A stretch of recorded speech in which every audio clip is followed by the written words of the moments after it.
इस सत्र में हम सामुदायिक ज़मीनों के ऊपर अपने दावे को गांव समुदाय किस प्रकार मजबूती करें, अपने गांव समुदाय के जितने भी संसाधन हैं उनको संरक्षित सुरक्षित कैसे रखें, उसके बारे में जानेंगे।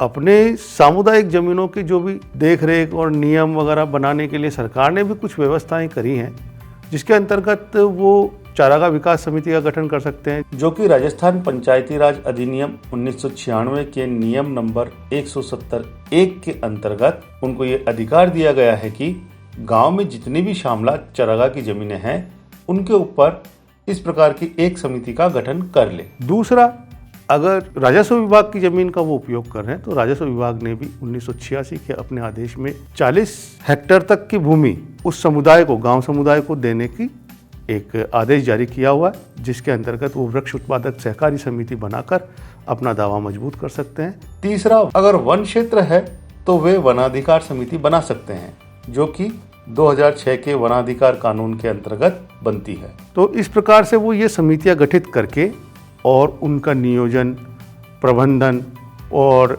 उनके लिए कोई निश्चित कोई प्लान बनाना चाहे, किसी प्रकार के विकास की योजना लाना चाहे तो वो ला सकते हैं। लेकिन उससे पहले यह जरूरी है कि गांव स्तर पर बनाई गई समितियों का अनुमोदन ग्राम पंचायत के ग्राम सभा में जरूर करा लें, ताकि ग्राम पंचायत की राय भी उसमें शामिल हो।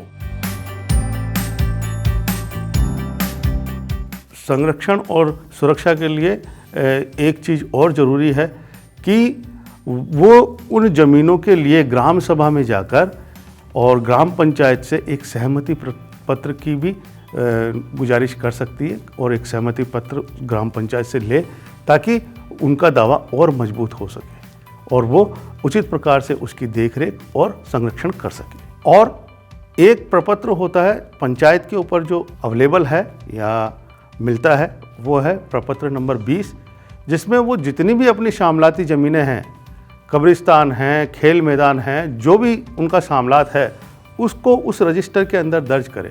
उस रजिस्टर में दर्ज करने का मतलब है कि उनके दावे को मजबूती मिली। तो विकास भी सतत प्रक्रिया है जो चलता रहता है, तो उसमें भी ज़मीनों की ज़रूरत पड़ती है। तो उनकी ज़मीनें अगर कहीं अदर अलॉटमेंट की जब ज़रूरत हुई, अगर उस पर आपका दावा नहीं होगा तो आपकी कोई राय नहीं ली जाएगी। लेकिन अगर आपका दावा है, वहाँ प्रपत्र 20 में लिखा है, आपके ऊपर पास में कोई उस क्षेत्र को निगरानी के लिए कोई समिति है, तो सरकार आपसे पूछेगी जरूर और अन्यत्र कोई व्यवस्था कर सके तो करेगी।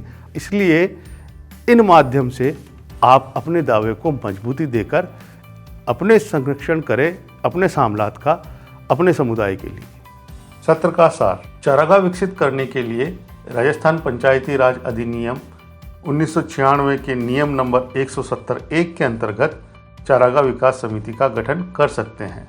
वृक्ष उत्पादक सहकारी समिति बनाकर राजस्व विभाग की 40 हेक्टेयर जमीन पर अपना दावा मजबूत कर सकते हैं। 2006 के वनाधिकार कानून के तहत वनाधिकार समिति बनाकर अपने वनों के प्रबंधन की व्यवस्था कर सकते हैं। गांव स्तर पर बनाई गई समिति को ग्राम पंचायत की सहमति बहुत जरूरी है।